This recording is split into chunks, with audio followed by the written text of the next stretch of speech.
Evening, everyone. Hello. Oh, it's been 2 weeks. So, by the way, I still haven't got the fibre broadband in that I was supposed to be getting in. That looks like it's another week and a half away. Everything's delayed. So we'll just have to see how it goes. But we'll cover like multiple topics, but generally around the theme of Rishi Sunak's, his first week as Prime Minister and the likely trajectory of the government. I can see there's a couple of questions that were at the beginning as well that had fit into that. I'm just going to skip to one where someone has asked, where is it? Oh my goodness, I've now lost it. It's to do with a bit of a breaking story at the moment, which I will come to. And now I can't find it. So maybe I'll just, oh, here it is. It's a really short one. Is the trust story a dead cat for the Braverman story? The story isn't, no. The story is incredibly serious. For those who don't know, I will absolutely be covering it tomorrow. It turns out Liz Truss's phone, while she was Foreign Secretary, this is her personal phone, was hacked almost certainly by Russian spies, and they've basically got a year's worth of confidential information. And the whole thing was suppressed. In a way, I can sort of get that, but then the fact that nothing much was done about it is quite bad. I think the story is incredibly serious, but why has it now been leaked? That's what I would like to know. That's what may be a bit of a dead cat, just to try and create some distraction. That being said, the issue with the Braverman, that's not going away. It's not going away. Sorry if you're getting dropped. I keep getting messages getting drop frames. Again, bit of a problem until I get the fibre broadband installed. Which is what happened was they came last, not the week just gone, but the week before, on one day to bring the line to the house. Then the next day they came and installed it inside. So I've got everything, the routers there and everything. Then they said it'll be turned on the next day. It wasn't. Rang them up. Oh, there was something went wrong. So they're going to come along and sort it out on the 8th of November, they say. We will see. But in terms of things related to Rishi Sunak, so there is a question that says, last night Newsnight said they heard the deficit was much bigger than the previously thought, £50 billion a year. How would I plug this without austerity cuts? So I am going to do a video on this as well. This is probably more likely on Monday now, but I can go through quite quickly some of the things. I don't think it's quite the right question to say how would I do it, because what I would do if I were the Chancellor is I wouldn't just go to my Treasury officials and say, here is my plan. What I would do is go to my Treasury officials and say, right, because the Chancellor decides policy, Treasury officials actually do the work. So I would say, these are red lines for me, we're not going to do this, and cutting public spending would be one of them. But I am open to these measures. Can you work out any sort of plan that plugs this deficit with my policies? And then they would go away and come back with options. So things to do. First of all, so as you say, it's a deficit per year, so we can't just use one-off measures, but there are one-off measures that we can use and need to be part of it. And that would be obviously windfall taxes. Labour are behind that, obviously. Clawing back furlough and COVID contract fraud, that's worth like £11 billion. That's another no-brainer as well. I mean, from that alone, you could raise over £30 billion, which doesn't cover the whole thing, and that's largely a one-off, or it only lasts while these windfall taxes, these windfall profits, are being made anyway. But that puts probably back. In terms of long-term stuff, you would have, for example, right, so one of the measures, and I'm almost certain Jeremy Hunt will announce this. So at the moment, the government's fiscal rules say that over the next 3 years, they should be bringing down our national debt as a proportion of GDP. But they don't need to. That's a rule they came up with, and fine.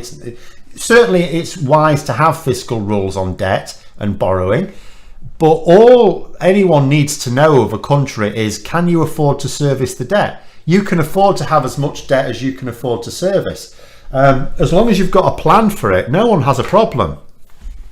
So all you could, I mean, I would suggests something like you should not be trying to reduce debt as a proportion of GDP whilst inflation is high or growth is low. And inflation is very high right now and growth is basically going into negative. So that would be one thing that would save you straight away. Then we actually have a very low rate of tax in this country. Our tax burden's very low. So increase taxation, not on ordinary people, on the wealthy. The obvious one, the one we're not really doing, is a wealth tax. Now, wealth taxes are tricky. You know, whenever you see someone, oh, we could raise this amount through wealth tax, it's never true. The reason is they always base it on what is known, what has been declared. But the thing is, if you're very wealthy and you know that your wealth is not going to be taxed, you have no problems declaring it. But all of a sudden, if someone's going to try and tax it, you get a bit shady with your declarations. And you know, we know that not all, some are perfectly honest, but a lot of very wealthy people arrange their tax affairs in order to reduce the amount of tax they're paying. Tax avoidance, not evasion. It's perfectly legal, but it's only legal because Parliament lets it be legal, you know. So the same thing would happen with a wealth tax. If you introduced one, you'd never raise as much as you think because people would be a bit cagey about declaring it. But nonetheless, it will raise money. Adopt policies that lower trade barriers. Again, Labour are behind this, you know, and many people's argument not far enough, but nonetheless, if you are going to say, at the moment, investors are put off the UK because we're diverging from important markets. If the government said this is nonsense, if they actually just came out and said it, this is a nonsense, we should be lowering trade barriers, not raising them, and they announced a series of policies that move towards that goal, instantly you'd get more investment, because investment takes time to lead to fruition anyway. If you're going to say, look, we're going to have these trade barriers lowered in 3 years, if someone's got a 3-year investment plan anyway, well, that's fine, they'll come and set up. Abolish non-dom status, that's another Labour policy there. That'll save a few billion a year, or raise a few billion a year.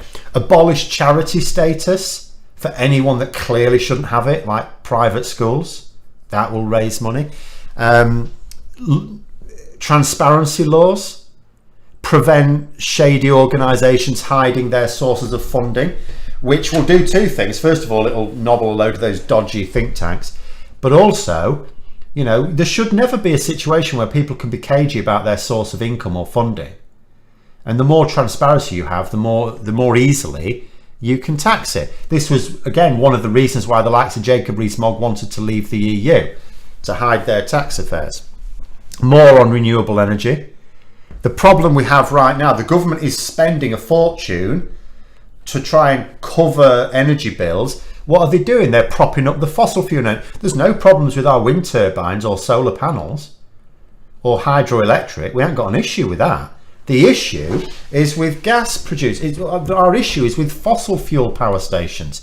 So if we had a much smaller proportion of our energy coming from fossil fuels, the government wouldn't have to spend tens of billions of pounds on propping it up. Get rid of tax breaks for organisations that are both clearly profitable on their own and for producing products we don't really want long term, so oil companies and so on. You know, if you do all these things, it all adds up. You would easily wipe out the deficit, and none of it includes a decrease to public spending. In fact, you could increase public spending because public spending is crap. But that is in like a little bit of what I'll go through there. I'm going to miss out loads of comments. Sorry, I'll try and catch up now. Will Dunn's mega threats suggests advanced economies will move into a situation described as stagflationary debt crisis, inflation, recession, and debt crisis bigger than 2008 problems. Oh yeah, absolutely. I mean, you know, economists are doing their nuts at the moment at what governments and central banks are doing. I mean, it's been quite clear that the United States has had the attitude, and when we talk about a recession coming, the United States is deliberately trying to create one. That is how they want to deal with their inflation problem, to create a recession. You know, and it's going to happen because the United States is by far the largest individual economy, and other major economies are going to follow suit. They're doing the same thing. The Bank of England here, you know, and I've said this how many months ago, they're raising interest rates, and it's like, why? The methodology behind raising interest rates to counter inflation is, if the inflation is caused by people, say, borrowing to do up the kitchen or have a conservatory or an extension added or something like that, you know, if you want to cool it down, then you raise interest rates, because then all of a sudden the cost of you redoing your kitchen, which you don't really need, or having a conservatory, which you don't really need, the cost of it increases. So people put it, or more likely to put it off, so you calm things down. But we don't, that's a problem with too much demand. We have the problem of not enough supply. Our inflation problems came from too much supply, and that supply has been largely related to the massive inflation we've got right now, and across Europe, is largely to do with oil and gas. You know, that's going to sort itself out next year. There's also a lot of hangover still from COVID. COVID's still around, of course, but economically it's not hitting us as hard. So again, next year that's likely to largely go away.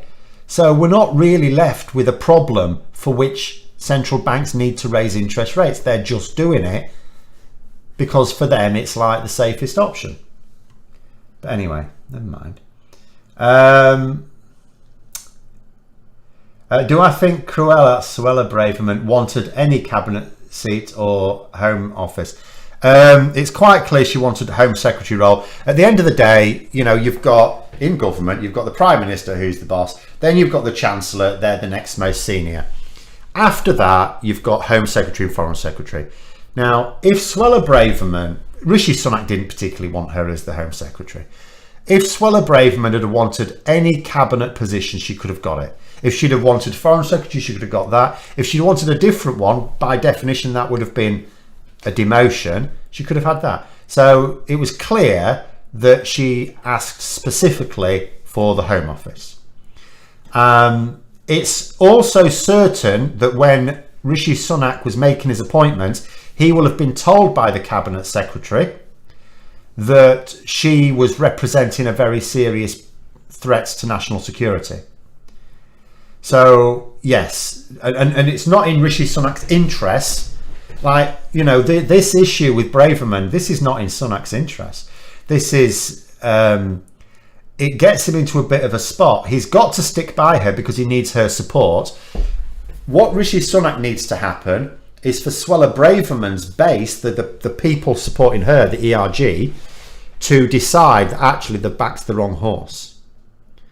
You know, so what he would ideally like is for the ERG or those ERG backers of Braverman to say, look, you know, this is not doing us any good. This is actually causing the government damage.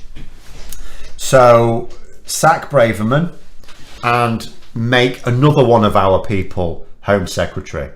I don't know who that would be. You know, that's what Sunak would ideally want. And this is the trick now for opposition parties. So obviously Labour, the SNP and the Lib Dems are making a very big deal of the Suella Braverman issue because it is something that in theory could be very damaging for the government.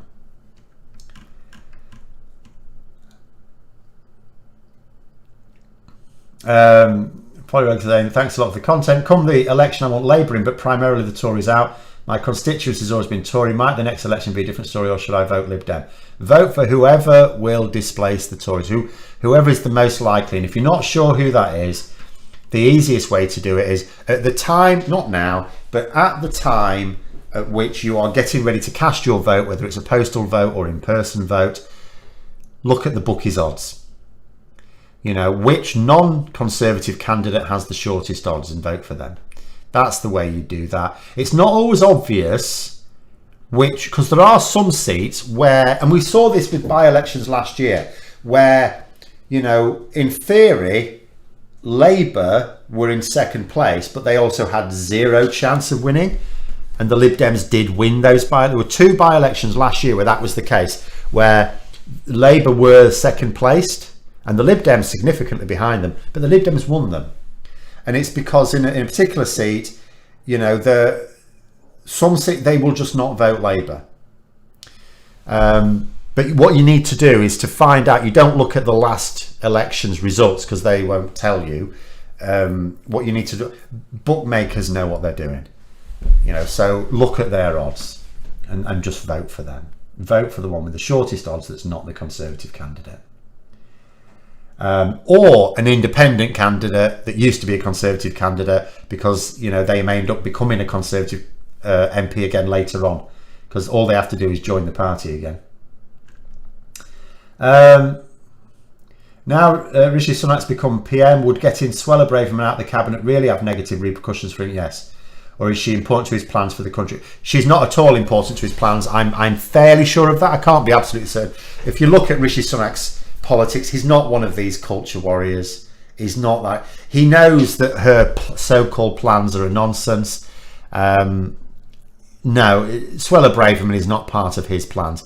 He's needed. He cannot afford a significant faction to undermine him. He needs absolutely every part of the Conservative Party behind him, and he doesn't have the authority to demand it because he's not a proven election winner. I mean, if we look at the situation at the moment, polling wise, this is YouGov. I mean, there's different polls saying slightly different things, but the gap has narrowed a bit, but Labour still have a very large lead. It'll come down further because the size of the lead was basically Liz Truss, and you could argue even before Liz Truss some of that lead was also down to Boris Johnson. So Labour's actual lead in their own right is much more modest, but I do still think it is a lead. And on this poll, Starmer ahead of Sunak, but you've seen the odd poll where Sunak's a bit ahead of Starmer on the leadership thing, best Prime Minister stakes. So, Rishi Sunak is still in an election losing position. Until he can get the polls saying different, he doesn't have authority in his party. So he's constantly having to do deals.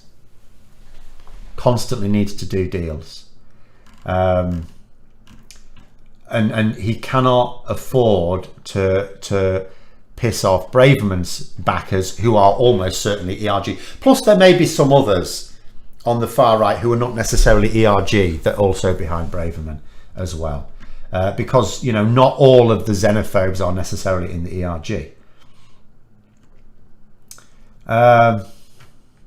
Just joined. I know Phil doesn't want to be an MP, but if Labour listened to him, we'll be moving towards a better country. Well, everyone sort of always thinks that, and maybe it would, maybe it wouldn't, but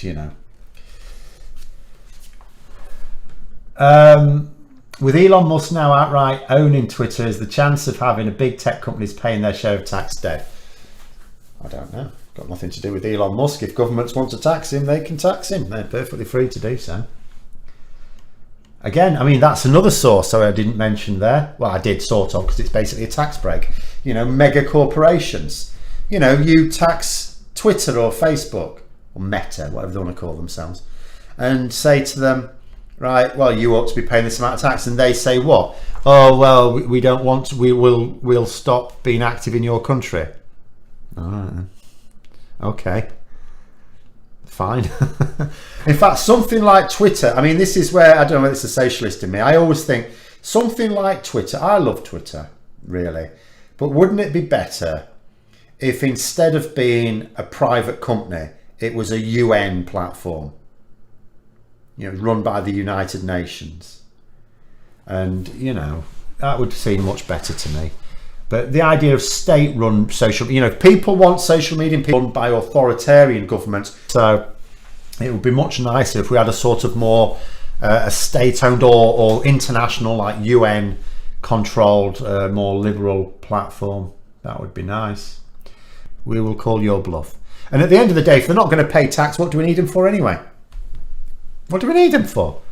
And the bottom line is, you're only like this nonsense about, oh, they'll leave if you tax them. What rubbish. You only ever, sorry if it's buffering, it's because actually my partner's probably watching Netflix and has probably forgotten again, but until I get my own internet line, which has now been delayed by another week and a half, yeah, it may happen. But if a company's not going to be paying its fair share of taxes, what do we need it for anyway? If they're talking, oh, well, we'll provide the jobs. Well, we'll tax you the proper amount, and then we'll pay for our own jobs. We'll use it to fund public sector jobs. Funny post going around on Facebook. All the chancellors since July, one a month. In November we get Mr. Bean. What a relief. Yeah, no, I think we are. I think we're stable now for a bit. I have to say, not the internet connection. Maybe I've just got another message. I strongly suspect that we are fairly stable for a little bit. I still do think there's a window, you know, again, but for now, Rishi Sunak, I mean, he's not an idiot.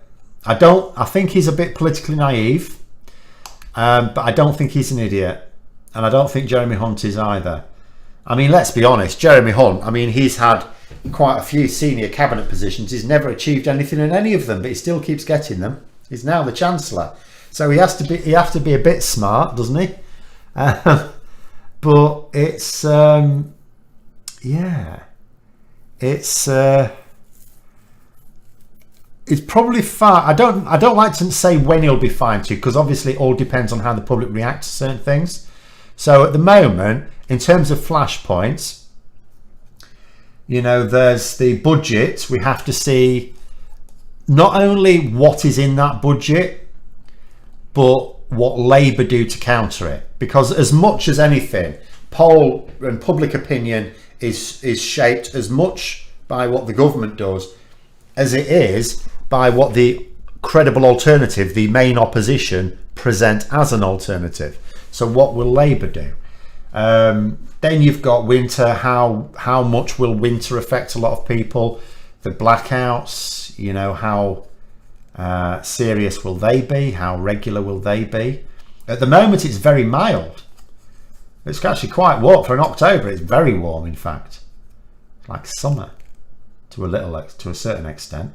But apparently, it is supposed to be quite cold this winter. So it's like mild autumn, but it's going to be quite a cold winter. So we will see.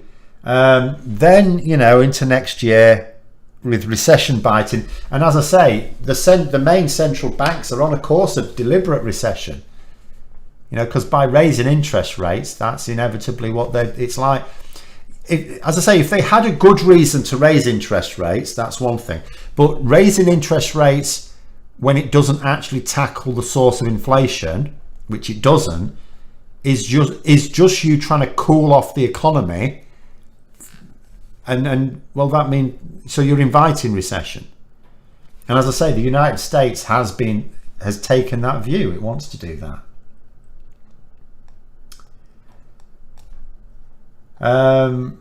And then we'll see what happens in the local elections next year. Local elections will be, yes, they can be dismissed as like mid-term thing, although it's not so much mid-term. The local elections next year will be a year away from the expected general election date, even though the general election could actually be right at the start of 2025. But the assumption will always be that you are working towards a May 2024 general election. So if the local elections go very badly for them in next May, then all of a sudden Sunak, if the poll ratings still look like they do here, or worse still, if Labour have extended, particularly, I think the crucial one, where Rishi Sunak does have a bit of a strength, is a lot of people think he must know how to handle the economy. So he does quite well on managing the economy polling, which is a crucial marker. And in terms of personal leadership, he's round about where Keir Starmer is, no matter which poll you look at. If Starmer can establish a proper lead over him on economic and general leadership matters, and Labour have still got a hefty, it doesn't even have to be as large as it is now, a hefty lead of say 15 to 20 points, then Sunak will probably all of a sudden find the rebels getting itchy feet again. What do I make of Cruella's admiration for the British Empire, knowing that she's an Indian? I don't particularly.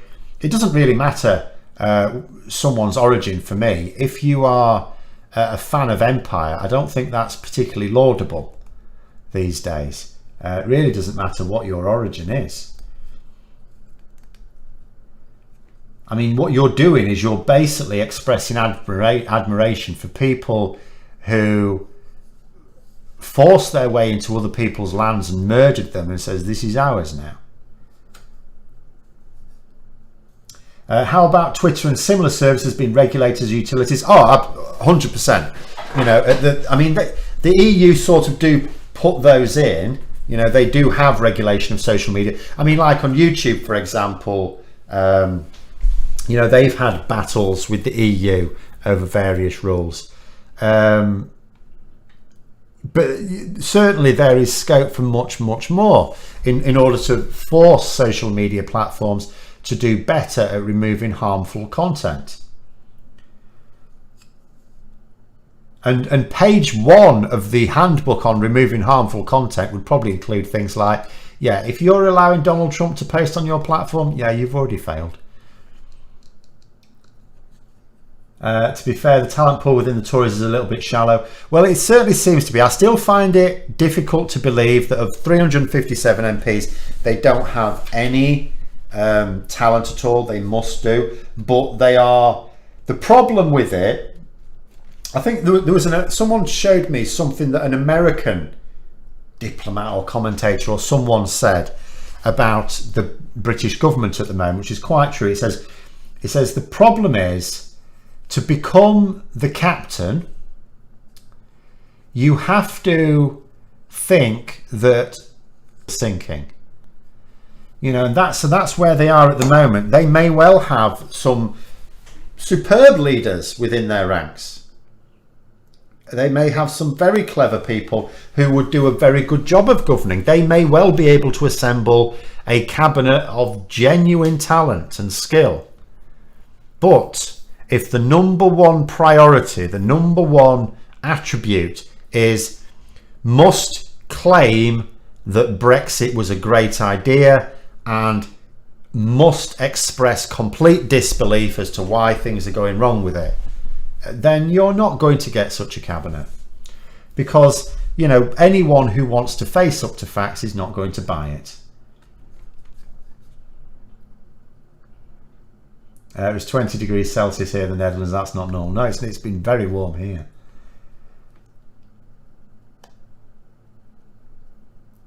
I'll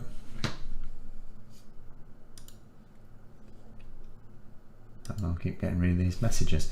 Was there anyone amongst Corbyn's team that I had any time for? Thought John McDonnell was the most able of them. John McDonnell was absolutely the most able of them. He's the only one who expressed any sort of ability to learn, any capacity to learn. I mean, you think about it, he was already quite an old man when, you know, Corbyn's shadow cabinet formed. So you can easily imagine someone like that who's been in politics as long as he's been in, being like the you can't teach the old dog new tricks. And yet McDonnell did actually demonstrate a capacity to learn and reflect, which unfortunately it turns out only to an extent. It's almost like he's on an elastic chain rather than a steel one. So he can move a little bit, but then he keeps getting yanked back, which is unfortunate. But no, I mean, that was, you know, a big problem with that. Again, you cannot afford to just surround yourself with people who think like you do. For two reasons. First of all, you're not going to be representative, which means you will never gain the confidence. You can't even gain the confidence of your own party like that, let alone the public. And the second thing is, you're not having your views challenged. You're not having them and you need them to be challenged, because everyone will come up with a plan for something that actually is stupid, or it has some stupid elements in it, and you need people to go, oh yeah, what about, you need your devil's advocates. You need people to say, oh, what about this then, what about that? Because the problem is, when someone comes up with a plan that they think is a great plan, it's very difficult to spot the flaws in it. So you need someone who's critical of the plan to come up with those flaws. But anyway, it is what it is. That is politics, unfortunately.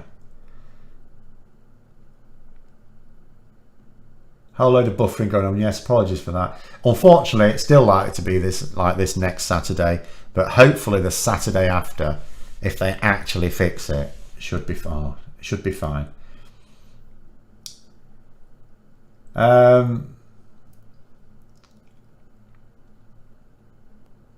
John stood in the 2010 election alongside the Miliband's. Did he? I know Diane Abbott did. I don't remember John McDonnell doing so.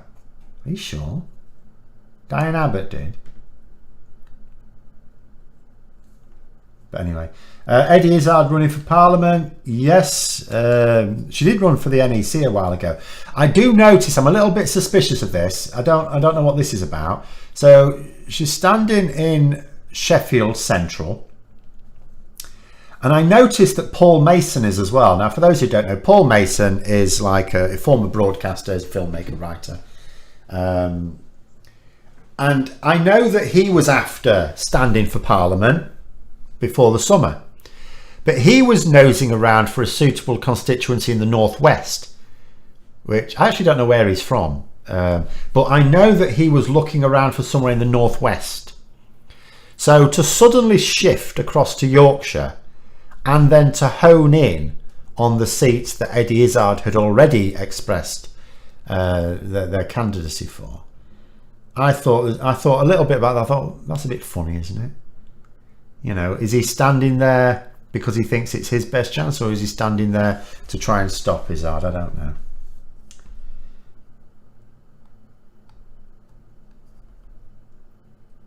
BT have been abysmal lately. The whole thing, I mean, this country, internet is shocking in this country. Absolutely shocking. But there it is.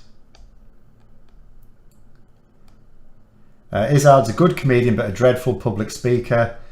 I don't know, can't be a bad public speaker, can they?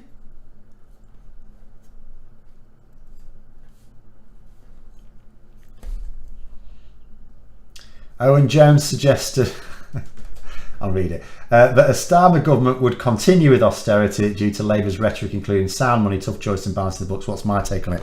My take on it is that Owen Jones is a dickhead. And also it's plainly not true. You know, towards the start of the stream, and as I say, I'm doing a video on it probably for Monday, depending on other things coming up. It's there's loads of ways to, but basically what Owen Jones wants is bear in mind, you know, he was a Corbyn advisor and they were actually coming up with a plan of doing exactly what Truss and Kwarteng did, except instead of tax cuts for the rich, they were going to have unfunded public spending plans. But it was a similar thing. They actually planned for it. They expected it to cause a run on the pound. They actually expected the markets to go doolally, and they thought they were trying to come up with a plan to get away with it. The bottom line is, it's absolutely not. There is this idea of you know, the balance in the books that Labour have to commit to is not economically sound. But it's not Labour's fault, it's because that's what the public think, and the public think it because the media tell them. There's no way around it. You're a fool if you even try. So Labour have to come up with plans that doesn't include deficits, even though deficits are fine as long as you can service it. And obviously what you don't do is you don't borrow to give tax cuts, because you get nothing back from that. You know, where you have borrowing, it should be an investment. You should be able to say, this is going to give us a return in a few years' time, which tax cuts are not going to do. So, yeah, my take on it, as I say, I have already gone through several measures, none of which touch public spending, and cumulatively, they would actually fill the hole. So Owen Jones is either pig ignorant, or he's deliberately trying to put people off voting Labour, because he's one of those people around the left wing that, as far as they're concerned, they would rather the Tories in government than the wrong sort of Labour government. If for any reason Keir Starmer isn't Labour leader at the next election, who's the best replacement for him? The same person who was the best replacement for Ed Miliband, in my view, Yvette Cooper. She will remain for me there are some, you know, rising stars, I think, in Labour. There are a few that, you know, like Rosina Allen Khan, I think could, unfortunately at the moment she's not even properly in the shadow cabinet. She's a shadow minister but not in the shadow cabinet, and I don't really know what her leadership qualities would be like. She's very intelligent, but for me the proven one, the safe option for me would be Yvette Cooper. Is Paul Mason like Lawrence Fox? No, I don't think so. But it did surprise me. I would be very interested in what his reasoning is for trying to stand in Sheffield Central. I mean, maybe where he's from, I don't know. I just know that before summer he was nosing around. Let's see if I can find any details. That he was nosing around Northwest seats. No, he was born in Lancashire. So in actual fact, yeah, I'm hugely suspicious as to why. Wes Streeting now. So Wes Streeting again is very clever. He'll be a very able minister. He wouldn't be my pick for leader because he's not very loyal. I think, you know, like for example, one criticism I had of Corbyn, and a big one, and one that he should have overcome, was he became leader and he basically acted like Liz Truss in that I'm the leader now, you have to do what I say. It's like, no, leaders lead by consent. You've got build bridges to build, mate. Because Corbyn constantly undermined previous Labour leaders. The last Labour leader that existed that Corbyn was not actively undermining every single day was Michael Foot. Right? That's how far back it was. So then when he became leader, he had no moral authority to lead. So what he needed to do at that point was build bridges, and he made no attempt to. Wes Streeting, similar thing. You know, Wes Streeting very famously in the 2019 general election, when he won, used his acceptance speech instead of just promising to do his very best for his constituents and promising to try and help Labour turn it around for the next election. No, he went on a rant against Jeremy Corbyn. Now, the fact that what he said was true is irrelevant. He's a Labour MP, and as a Labour MP, and I will say this, I don't care who the leader is, as a Labour MP he should have been backing Labour, which means the Labour leadership. So Streeting, no. Starmer's grooming Wes Streeting. He's grooming a few, to be fair. You know, again, say what you like about Keir Starmer, he's not laying the groundwork for himself. He's laying it for Labour. You know, he is someone who had a very successful career. He didn't need to go into politics, got to the very top of his own career, very lucrative career as well. And he's put it on hold to go into politics, you know, in order to do what he can for the country through the Labour Party. And I mean, if you take not the conference that just went by, but last year's conference, no, what was the big sticking point for him? What did he really stick his neck out for? A change in the rules that determine how leadership candidates can be selected.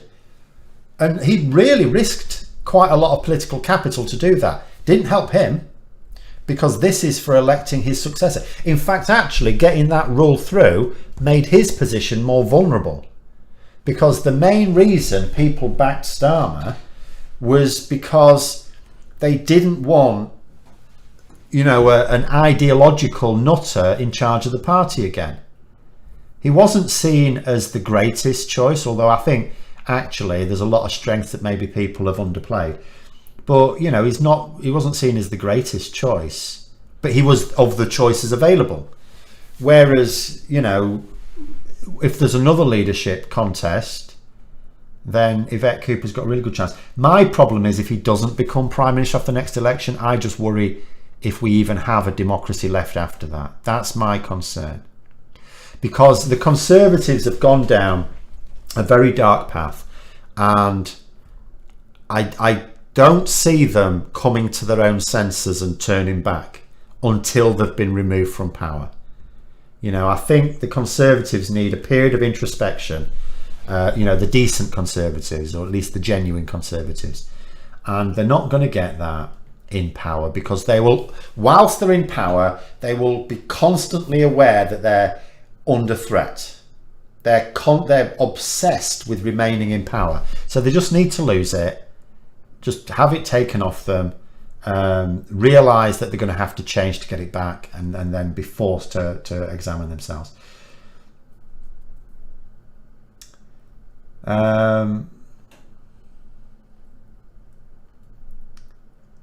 Anyway,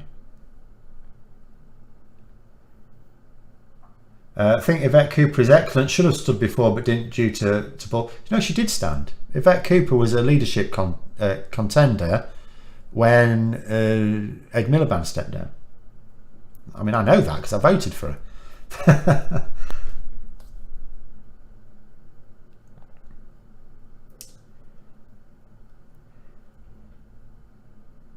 You don't think Labour MPs who blindly obey the leadership are a good thing? No, no one said blindly obey them, but you do not rant against them in public. And I'll keep saying this. I had to do with someone about Nadia Whittome this week. You know, the bottom line is, if you don't agree with, if you don't think that the Labour Party is the best party for government at any time, then you shouldn't be in the party. You can stand as an independent, you know, or stand in a different party if you think another party that suits. You know, you don't have to stand. Obviously, everyone knows if you stand as an independent, you're not going to win, but that's, you know, that's the price you pay. If you want to stand under a party's banner, you have to support that party. But anyway, sorry if this has been discussed already, but thoughts on the Keir Starmer Rishi Sunak dynamic, losing Labour any advantage? Yes and no. So obviously the big advantage, ironically, because, you know, when Starmer took over, he was like the boring one, and I you know have said before, and I'll say it again, obviously having a leader with charisma is really important, and he just didn't have it, at least not that charisma that projects to people who don't know you.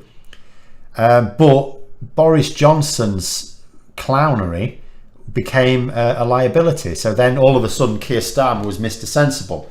Liz Truss off her head. Again, Keir Starmer, Mr. Dependable. Against Rishi Sunak, yeah, Rishi Sunak is now considered a bit more dependable, and therefore he neutralises that advantage that Starmer had. But Sunak doesn't bring his own advantages either, because he's not like a dependable but charismatic figure. He may think he is, but he's not. He comes across he's not Liz Truss level of bad, but he doesn't come across well in debates and interviews and things. And if people who watched his, so when he became leader, he did a very short public statement, and then when he became prime minister, he did another one. Now, the one where he became prime minister was much more fluent, and that was fine. There was no issues with that. But the one on the day before was very bizarre. It was absolutely dreadful. And the difference will have been that he was under massive pressure. I thought it was like a stage fright. Well, what happens when he's under pressure again? What happens when he's under pressure in the election TV debates? What happens when he's under pressure in Parliament? Like at the moment, it's all right, people saying, oh, he came across well in PMQs. And it's like, well, it's because he hasn't done anything. He's full of hope and promise. What happens when he's done something? What happens in a few months' time? What happens in a few weeks' time? You know, when he starts to come under more and more pressure. You know, I keep saying, you know, PMQs, it's not quite the same, but it's very similar. It's a cross-examination. And Keir Starmer's an absolute master at it. And he's already stitched up okay, it didn't take much to trip Liz Truss up, admittedly. But, you know, he's still going to find himself in real trouble. Is Nadia Whittome stupid or just young and naive? She's not stupid. I think she is. She is very young. I mean, I don't think she's young. She is very young. She is, of course, very naive. She's a very hard-working MP. And she hasn't joined the tankies. Like, she's not going in for all this... you know, pro-Russian bollocks over the Ukraine attack. But at the same time, of course, she is incredibly inexperienced politically. She's been cocooned in an echo chamber, so she hasn't really had much in the way of real political debates. You know, I've still got hope for her. Good potential Labour leaders include... no, I'm going to disagree with these. Andy Burnham, no, he's a snake. Don't trust him. Yvette Cooper, yes. Dawn Butler, same thing. Again, for me, if you are not going to be loyal, and loyal doesn't have to mean blindly obedient, if you're not going to be loyal to the leadership as it exists at any time, and that And the way you're loyal without being blindly obedient is, yes, you criticise it when you think it's going wrong, but you do it to them, you don't do it publicly. Dawn Butler is not in that camp. Bear in mind, last year, that flashpoint, Dawn Butler was going to trigger the vote of no confidence in Keir Starmer when there was absolutely no good reason for it, and when it was definitely going to fail. And you ask yourself, why would you trigger a vote of no confidence in the leader if you know it's definitely going to fail? To weaken the whole, all you do is weaken the party. That's what, that's where Tory MPs went wrong with Boris Johnson in their confidence vote. They triggered it at a time where it was going to fail. Stupid. It just weakened the Conservatives. If only King Charles grew a set and did what's best for the country. He can't. Like, people keep saying this. I cannot say it often enough. It's like, on the one hand, people will say, oh, we should be a republic, we shouldn't have the monarchy. And then on the other hand, they'll say, well, why doesn't the king do something? You can't do something. Because we don't have a feudal monarchy, we have a constitutional monarchy. The king does as he's told. The king wants to go to COP27. He's been told not to by the government. The government, at least under Liz Truss, she was honest enough to say that she had said no, whereas Rishi Sunak's government are trying to make out it's the king's decision or that it's mutual. It's not mutual. He's been told not to go. But anyway, yeah, Andy Burnham, Dawn Butler. No, again, if you're not, you need the leader to try and bring together as many groups as possible. You won't get everyone together, but you need to bring as many groups as possible as well.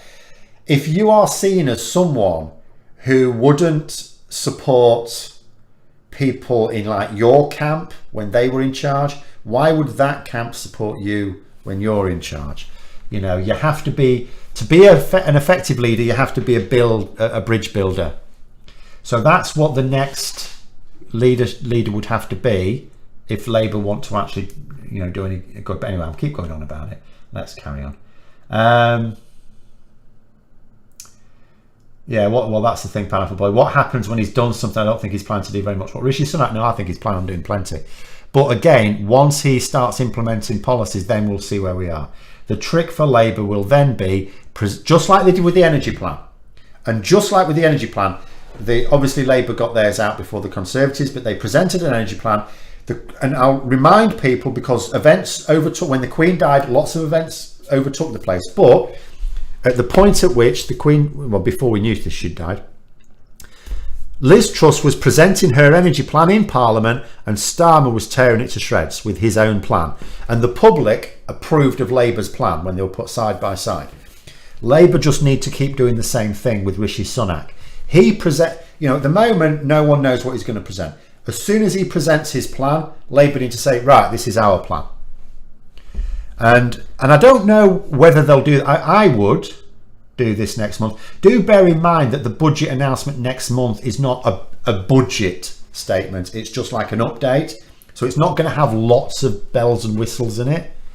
That will be for sort of next year. But it still is something where Labour want to present an alternative that voters will more likely to agree with. With that energy plan, you even had most Conservative voters supporting it. If Labour can keep doing that, keep coming up with economic plans that even Conservative voters would prefer, then you're on to a winner.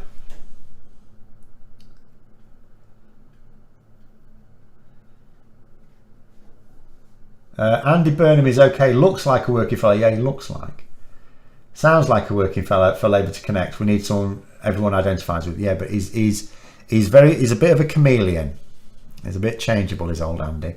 He's doing very well as Mayor of Manchester, basically. He can stay there.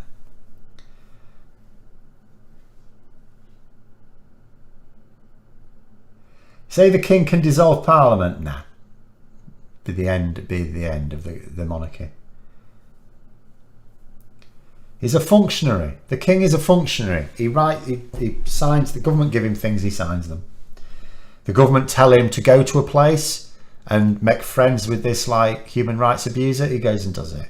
They tell him not to go to a place, he doesn't go. It's that simple. He's a civil servant basically, but just with fancier titles and more money.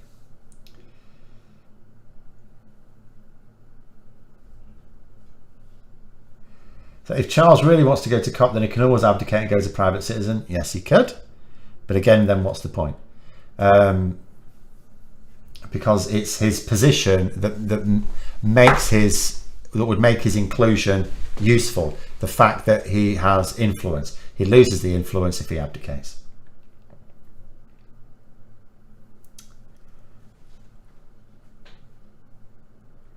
NHS already in winter crisis. Again, it's only October. Oh yeah, I mean, yeah, it was in crisis in August, some parts. Yeah, because COVID's gone mad again. So it's all full, and it's not even like normally. See, what began to happen when the NHS winter, and I keep remembering to, you know, now when Tony Blair was announcing how getting ready for an election.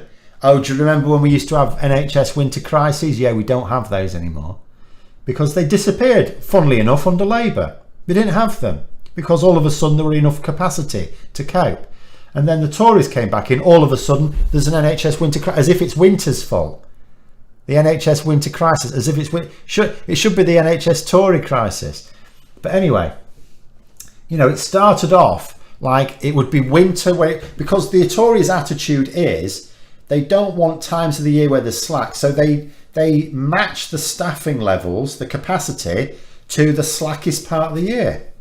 And then they expect when it's busier for efficiency drives. No, you know, and so what's happened was, you know, the NHS used to try and recover over summer, catch up with, you know, delays to treatments and so on, and then get ready for the next winter. But now it can't because it struggles through summer. We've got like a waiting list of, what is it, nearly 7 million people for NHS treatment. The retained EU law might be Sunak's next big headache. It'll certainly be one big headache. I mean, there's lots of things passing through Parliament that, you know, will give him trouble. I don't know how much trouble the Northern Ireland Protocol Bill will, because I still don't know what is going to happen to it with the House of Lords. The retained EU bill, same thing. We don't quite know what the House of Lords will make of it. Obviously, they're unlikely to go, yeah, whatever, and let it through. They will at least want to amend it.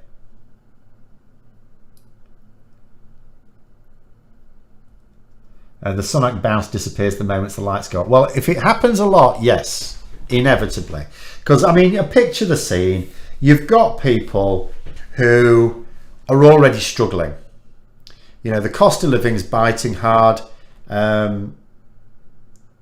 are really, hopefully they'll remember that it wasn't like that after the financial crash because they were protected from it. You may even have people worried that they're going to lose their homes.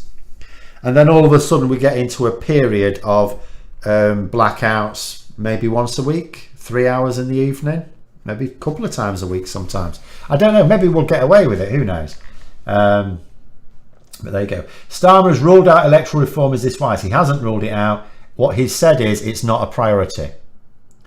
But there can be lots of things that are not a priority. Yeah, it wasn't a priority for me to order some Halloween themed cheesecakes, but I still did it.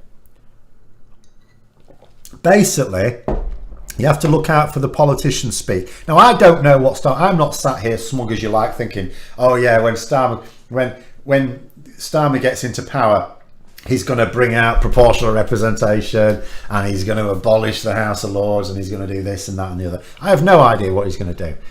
But when a politician says that a particular policy is not a priority, what they mean is, what they might mean it's not a priority, but what they mean in this case is, yeah, we think it might be a little bit tricky when it comes to winning an election, so we're just going to be quiet about it and do it anyway. I would say, I'll tell you what, as soon as there's a general election announced, as soon as the campaign begins, as soon as the manifesto is launched, I am going to examine every single word of the Labour manifesto for little meanings. Because bear in mind, the Conservatives have rammed through changes where if you look in, and they claimed it's a manifesto promise, you look and you think, well, it's a bit tentative, that, isn't it? If you, I mean, talking about electoral reform, the Conservatives changed the way the London mayoral elections are run. They've changed it back to first past the post. I say back to first past the post. Was it ever first past the post? I can't remember. Don't live in London. But they've changed it to first past the post to help their candidate win next time. And the reason they did that is they say, oh no, it was in the manifesto. The line they're referring to is where they say they are committed to first past the post. So as far as they're concerned, they can change any system to first past the post, even though you might have read that line and thought it only related to Westminster elections. Well, what if Labour did the same thing? What if Labour did the same thing? They put a line in there that sort of suggested, you know, we are committed to representative democracy or something. And then, bang, oh, we should have proportional representation. What? Well, we said representative democracy, you see. Yeah, we're going to change to proportional representation. Now, I'm not saying they would do that, but nothing that Starmer has said rules it out. I remember the days without as many food banks. I remember the days when I didn't even know what a food bank was. There were food banks in the country before I even knew about them, because they were not very common. They were certainly not newsworthy.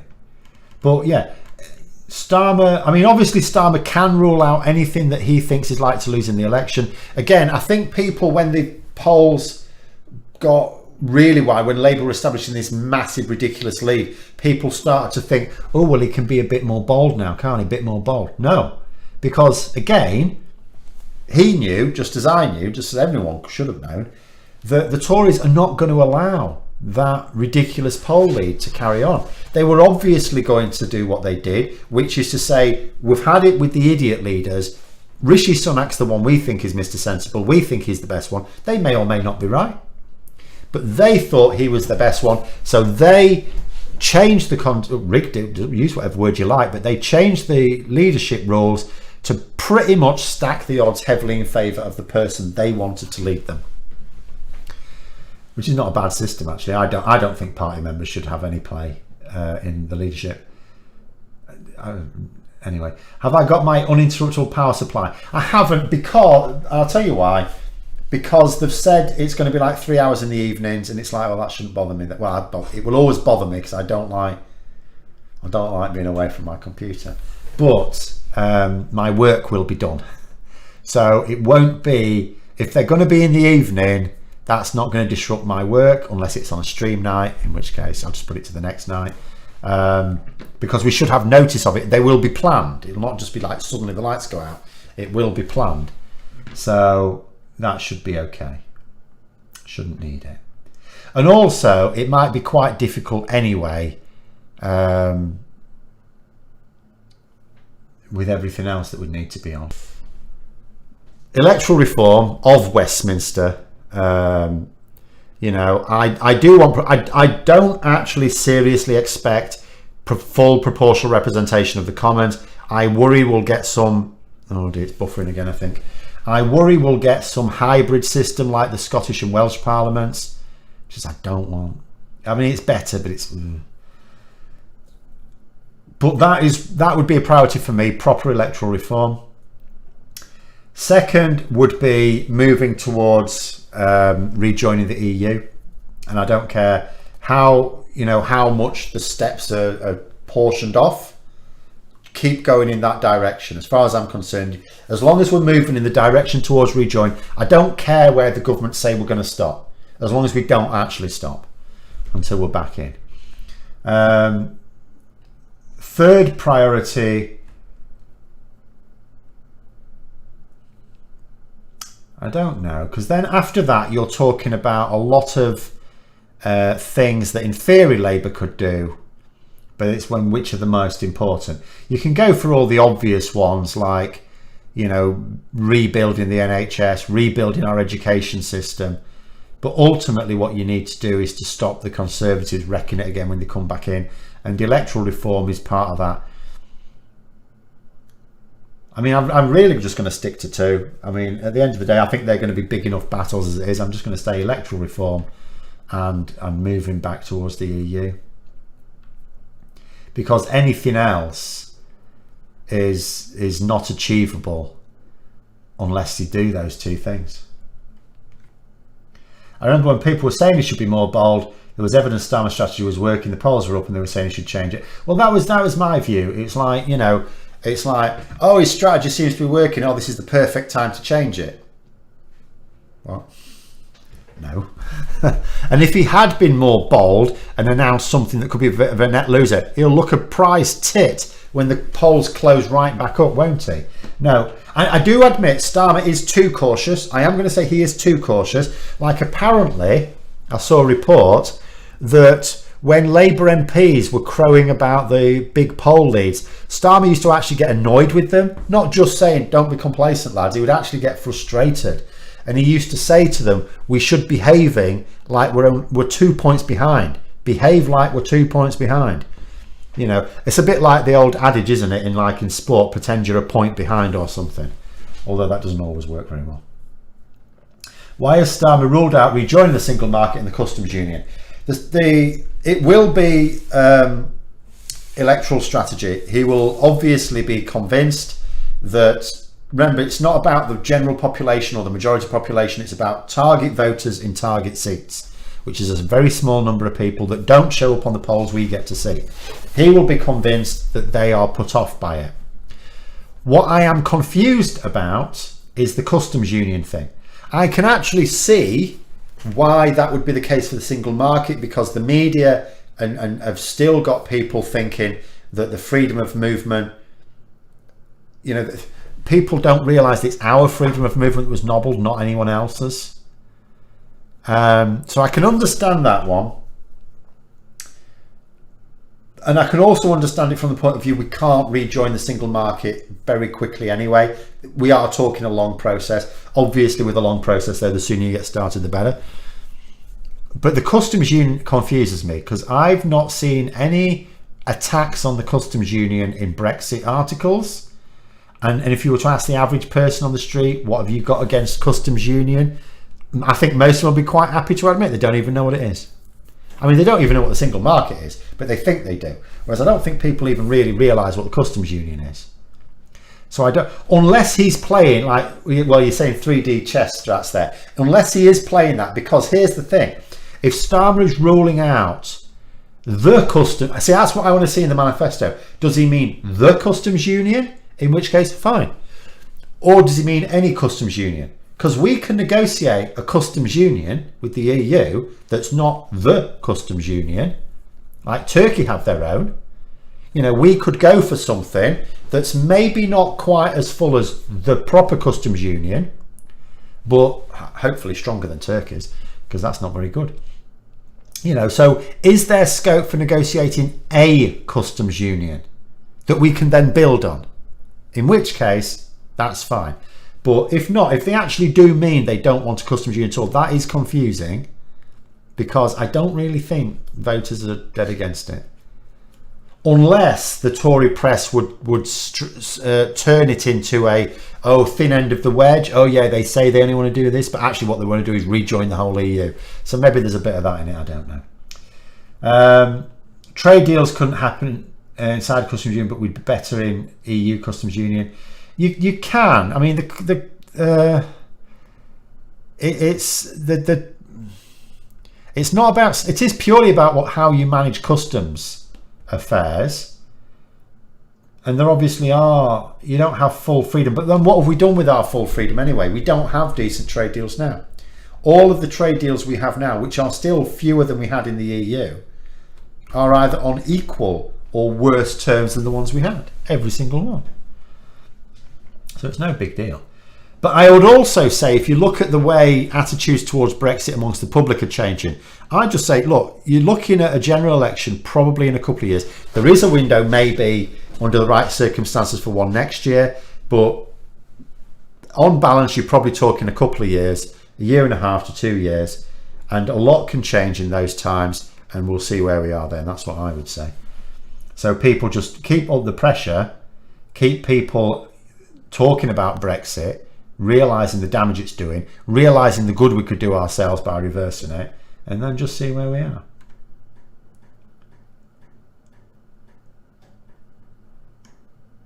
If the Tories are taking, I'll do this as the last one. If the Tories are taking on Labour policies, is there any chance they could get credit from the general public who don't pay attention to politics? No, for two reasons. First of all, by and large, they won't adopt them. Labour are pushing policy that they know the Conservatives will not.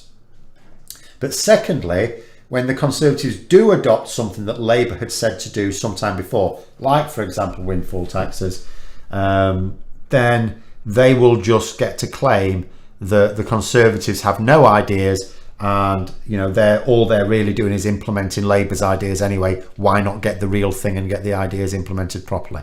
So, and they can do that in their campaign literature. They don't need people to pay attention. They can just put it in their posters and leaflets.